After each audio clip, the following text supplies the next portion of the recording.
Hi everyone, my name is Alexia. I'm going to be talking about sexual education in high schools.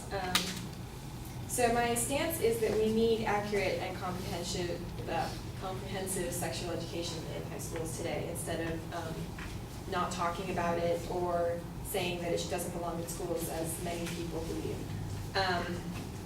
Because I believe that it should be specifically in high schools, because that's when most students are more sexually active. They're the most sexually active during those years, and then later on as well. I'm going to also be going over how it decreases the probability of getting sexually transmitted diseases and decreases the rates of teen pregnancy. So my next point is that it provides people with the tools that they need to build healthy relationships and informed decisions about the very personal part of their life. It can offer comprehensive sexual education can operate in several ways, empowering young people to make their own decisions and take control of their life and still enjoy a personal part of life that most of our society kind of ignores. Since our school education system has mostly cleansed most curriculum of any kind of sexual references historically and in all other subject areas, it's something that needs to be reintroduced in educational ways so that kids can or students can understand it better. According to a Planned Parenthood survey, 63% of teens ages 15 to 17 would like more information on different methods of contraception, and 29% would like specifically more information about proper condom use. And then my next point is that sexual education decreases the rate of STDs, which was also in a survey done by Planned Parenthood. They said that more than 3/4 of teens reported that they needed more information about birth control in order to know how to work with it, how to use it, how to prevent HIV, AIDS, other STDs, and other things like that.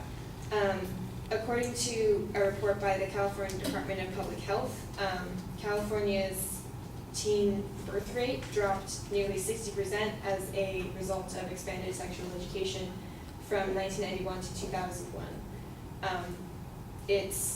When in 1991 there were about 71 births for every 1,000 teens.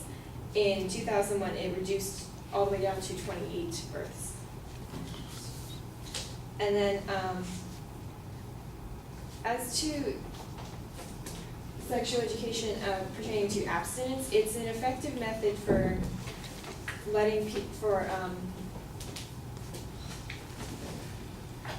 it's an effective method to offer as an option to teens, but it shouldn't be the only option. It should be emphasized and not just said you should just be abstinent and you shouldn't know anything else, because kids are still going to go out and do whatever they want to do, and they should at least know how to do that properly.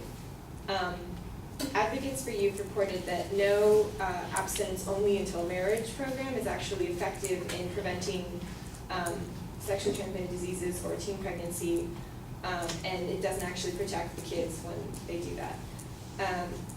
49% of young people ages 12 to 19 wish that they had received more information about abstinence and contraception instead of one or the other when they were in school. It should provide, according to SICUS, which is the Sexuality Information Education Department, 2/3 of the 48 comprehensive programs that supported both abstinence and the use of contraception for sexually active teens had positive behavioral effects as well. Kids feel more open about these kinds of things when they are able to learn about it in school, and it's not as taboo as it seems to be in today's cultures.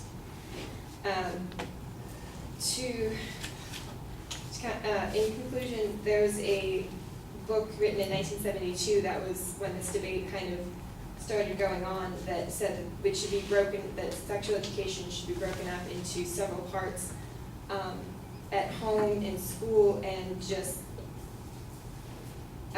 because at home you should be taught about the morals of how to, of whether or not you should be abstinent, when to do it, and all that kind of stuff. But, in school we should at least let kids know why, how to protect themselves, how to deal with situations where they have to make decisions. Then it's better to educate them rather than having them not know what to do in the moment. So to conclude, I think that we need comprehensive sexual education in high schools and younger schools because it decreases teen pregnancy and it reduces the number of sexually transmitted diseases, and it's better for psychological health. So.